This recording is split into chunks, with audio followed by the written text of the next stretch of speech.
Hi friends, அனைவருக்கும் இனிய வணக்கம். இன்றைக்கி பார்த்தீங்கன்னா, சென்னாக்குண்ணி தூள் தான் இடிக்க போகிறோம். ரொம்ப ரொம்ப சிம்பிளாக செஞ்சிடலாம். ஒரு 5 நிமிஷத்தில் செஞ்சிடலாம். ஆனால் டைம் பார்த்துக்கோங்க. இதில் வீடியோவிலே எவ்வளோ ஒரு 5 நிமிஷம் தான் ஆகும். மேக்ஸிமம் ஒரு 10 நிமிஷம்னு வச்சுக்கோங்களேன். உங்களுக்கு கொஞ்சம் ஸ்லோனா. ஃபஸ்ட்டு சென்னாக்குண்ணி எடுத்துகிட்டு நல்லதாக பார்த்து வாங்கிக்கோங்க. எப்பவுமே சென்னாக்குண்ணி வந்து கொஞ்சம் பழசாக இருக்கிற மாதிரி பார்த்து வாங்காதீங்க. கொஞ்சம் நல்லா வெள்ளையாக இருக்கிறதா பார்த்து வாங்கிக்கோங்க. அந்த மாதிரி வாங்கினீங்கன்னா புதுசாக இருக்குதுன்னு அர்த்தம். சரியா? அதை நல்லா சிம்மில் வச்சு கடாயில் வச்சு நல்லா சிம்மில் வச்சு வறுத்திங்கன்னா அதில் இருக்கிற மண், அப்புறம் தேவையில்லாத அந்த கட்டி கட்டியாக ஒரு மாதிரி இருக்கும் கல் மாதிரி, அதெல்லாம் வந்து அடியில் தங்கிடும். இது நல்லா கலர் வந்து சேஞ்ச் ஆகணும். ஆனால் ரொம்ப வேகமாக வச்சு வறுத்திங்கன்னா ரொம்ப கருப்பாயிடும். அப்போது வந்து சீக்கிரம் வறுபடாது. இப்போ பார்த்தீங்களா, ஓரளவுக்கு கலர் சேஞ்ச் ஆகிடுச்சு. முன்னாடிக்கும் இப்போக்கும் நல்லா வித்தியாசம் தெரியும் உங்களுக்கு. இது அப்படியே என்ன பண்ணணும்னா, அப்படியே ஒரு முறத்தில் நான் வந்து ட்ரான்ஸ்ஃபர் பண்ணிக்கிறேன். நான் வந்து இதில் தான் வந்து எங்கள் வீட்டில் இந்த முறம் தான் யூஸ் பண்ணுவோம். இதில் வந்து கொட்டி கொஞ்சம், அதாவது எப்படி சொல்கிறது, கழிச்சு விடுங்க. அது ஆறிடும். இது ஆறுறதுக்குள்ளே பார்த்திங்கன்னா, அப்படியே சூட்டோடலாம் அரைக்க முடியாது. இது ஆறட்டும். அதுக்குள்ளே நம்ம வந்து பொட்டுக்கல்ல வந்து 100 கிராம் செலவெல்லாம் என்னென்னு பார்த்துடலாம். பொட்டுக்கல்ல அப்புறம் வந்து வரமிளகாய், இது வந்து காஞ்ச மிளகாய். இது வேறு வரமிளகாய் காஞ்ச மிளகான்னு சொன்னால் யாருக்கும் புரியாது, ரெண்டுத்தையும் சொல்லிடுறேன். அது வந்து ஒரு 20 இல்லைன்னா 30க்குள்ளே தான் இருக்கும். மிளகு, ஜீரகம். இதில் வந்து பெருங்காயத்தூள் நாங்கள் யூஸ் பண்ண மாட்டோம். பெருங்காயம், கருவேப்பிலலாம் யூஸ் பண்ண மாட்டோம். அந்த மாதிரி பெருங்காயம், கருவேப்பிலை யூஸ் பண்ணுறப்போ அது வந்து ஸ்மெல்லு வேறு மாதிரி ஆகிடும். நம்மளுக்கு அந்த சென்னாக்குண்ணி தூளோட அந்த ஸ்மெல்லு வராது, வேறு மாதிரி டிஃப்ரெண்ட்டாக வந்துடும். இதில் வந்து பொட்டுக்கடலையும் சிம்மில் வச்சு வறுத்துக்கோங்க. டக்குன்னு தீஞ்சிரும். பொட்டுக்கடலைலாம் நல்லா பார்த்து கவனமாக சிம்மில் வச்சு வறுத்துக்கோங்க. வறுத்து அதையும் ஒரு பிளேட்டில் கொட்டிக்கோங்க. நெக்ஸ்ட்டு பார்த்திங்கன்னா, மிளகு, ஜீரகம் ரெண்டுத்தையும் ஒன்றா போட்டு கொஞ்சம் பொரியிற அளவுக்கு நல்லா சிம்மில் வச்சு வறுத்து அதையும் நம்ம அந்த பொட்டுக்கடலை கூடயே வந்து ட்ரான்ஸ்ஃபர் பண்ணிக்கலாம்.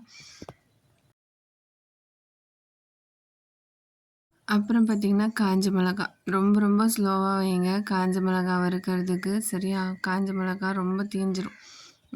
நல்லா இதையும் வந்து சிம்மில் வச்சு வறுத்து அதையும் அந்த பொட்டுக்கடலை கூடயே வந்து சேர்த்துக்கோங்க. இட்லி பொடி, தூளெல்லாம் வந்து இடிக்கிறது ஈஸி தாங்க. நம்ம கடையில் கொடுத்து வாங்குறதோட நம்ம வீட்டிலே செஞ்சோம்னா நம்மளுக்கு ரொம்ப நாள் வரும். அது வீட்டிலேயே செஞ்சதுனால இன்னும் பெஸ்ட்டாகவும் இருக்கும். ட்ரை பண்ணி பாருங்கள். இப்போ பார்த்திங்கன்னா, அந்த சென்னாக்குண்ணி வந்து ஆறிடுச்சு. ஆறினதுக்கப்புறம் இதை நொறுக்கி பார்த்திங்கன்னா அப்படியே பொல பொலன்னு ஆகிடும். பார்த்திங்கனாவே தெரியும். இந்த மாதிரி இருக்குல்ல, இந்த ஸ்டேஜில் நம்ம சும்மா கையால் நொறுக்கி விட்டோம்னா அந்த சென்னாக்குண்ணியில் இருக்கிற அந்த ஒரு மாதிரி சின்ன சின்னதாக குட்டி குட்டியாக கால் மாதிரி இருக்கும். அதெல்லாம் வந்து தனியாக உதிர்ந்து வந்துடும். அந்த வால், இந்த கால்லாம். இதை வந்து நல்லா சும்மா அப்படி நொறுக்கி விட்டுட்டு அதை வந்து புடச்சி எடுத்துக்கலாம். எனக்கும் வந்து அந்த அளவுக்கெல்லாம் புடைக்க தெரியாதுங்க பர்ஃபெக்டாலாம். நானும் சும்மா லைட்டாக ட்ரை பண்ணி அப்படியே கொஞ்சம் கொஞ்சமாக இது பார்த்திங்கன்னா, இது வந்து தனியாக வந்துடும். அந்த முழுசு முழுசாக இருக்குல்ல, அதெல்லாம் இந்த மண், இந்த ஒரு மாதிரி குட்டி குட்டியாக கால்லாம் இருக்குல்ல, அதெல்லாம் வந்து முன்னாடி வந்துடும். அதை வந்து தட்டி விட்டுட்டு ஊதி ஊதி தான் புடைச்சேன். அதான் உண்மை. சரியா? யாரும் தப்பாக எடுத்துக்காதீங்க. நிஜமாக அதான் உண்மை. எனக்கும் அந்த அளவுக்கு பர்ஃபெக்டெல்லாம் வந்து புடைக்கலாம் தெரியாது. ஏதோ தெரிஞ்ச அளவுக்கு. ஆனால் இதான் ப்ராசஸ். சரியா? இதை வந்து ஜாரில் போட்டுக்கோங்க. பார்க்குறதுக்கு நிறைய இருக்க மாதிரி தான் தெரியும். சென்னாக்குண்ணி நிறையா இருக்க மாதிரி தான் தெரியும். ஆனால் அரைச்சதுக்கப்புறம் கொஞ்சமாக தான் இருக்கும். அப்புறம் நம்ம வறுத்து வச்ச மிளகு, ஜீரகம், பொட்டுக்கடலை, காஞ்ச மிளகாய், அது கூட கொஞ்சமாக கல் உப்பு. உப்பு வந்து கொஞ்சமாக போட்டுக்கோங்க. நீங்கள் அரைச்சதுக்கப்புறம் பத்தலைனா மட்டும் இன்னும் கொஞ்சம் சேர்த்துக்கோங்க. ஏன்னா நிறைய இருக்கிறப்போ நீங்கள் நிறையா போட்டிங்கன்னா அது கறிக்க ஆரம்பிச்சிடும். இப்போ பார்த்தீங்களா, சூப்பரான சென்னாக்குண்ணி இட்லி தூள் ரெடி ஆகிடுச்சு. செம்ம டேஸ்ட்டாக இருக்குங்க. இந்த பொடி அரைக்கிறப்போ என் பொண்ணு என்ன பண்ணுவாங்கன்னா, அந்த சென்னாக்குண்ணி வறுக்கிறப்போ ஒரு மாதிரி ஸ்மெல் வரும். அது வந்து அது எப்படி கொஞ்சம் இதுவாக தான் இருக்கும். நாத்தடிக்குதுன்னுவாங்க. ஆனால் சாப்பிட்றப்ப பார்த்திங்கன்னா, எனக்கு அந்த தூள் தான் வேணும். அப்போ வந்து அந்த ஸ்மெல் அவ்வளோவா வராது. நம்ம மிளகு, ஜீரகம், பொட்டுக்கடலைலாம் போட்டிருக்கோம்ல, அப்போ வந்து அந்த ஸ்மெல் வந்து சில பேருக்கு பிடிக்கும். எனக்கு பிடிக்கும். ஆனால் என் பசங்களுக்கு பிடிக்கும், நல்லா சாப்பிடுவாங்க. இந்த வீடியோ உங்களுக்கு பிடிச்சிருந்தா லைக் பண்ணுங்கள், ஷேர் பண்ணுங்கள். மறக்காமல் ட்ரை பண்ணி பார்த்துட்டு எப்படி இருந்ததுன்னு கமெண்ட்டில் சொல்லுங்கள்.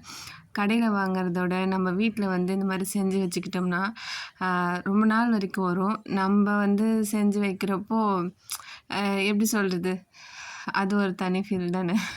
கடையில் வாங்காதீங்க. மேக்ஸிமம் வீட்டில் செஞ்சு பழகுங்க. தேங்க்யூ. இதே மாரி உங்களுக்கு இந்த கடலை பருப்பு அதெல்லாம் போட்டு தூள் அடிப்பாங்கள்ல, அந்த மாரி வீடியோ வேணும்னா மறக்காம கமெண்ட்ல சொல்லிடுங்க. நெக்ஸ்ட் டைம் வீடியோ போடுறேன். சரியா? தேங்க்யூ. டாடா. பாய்.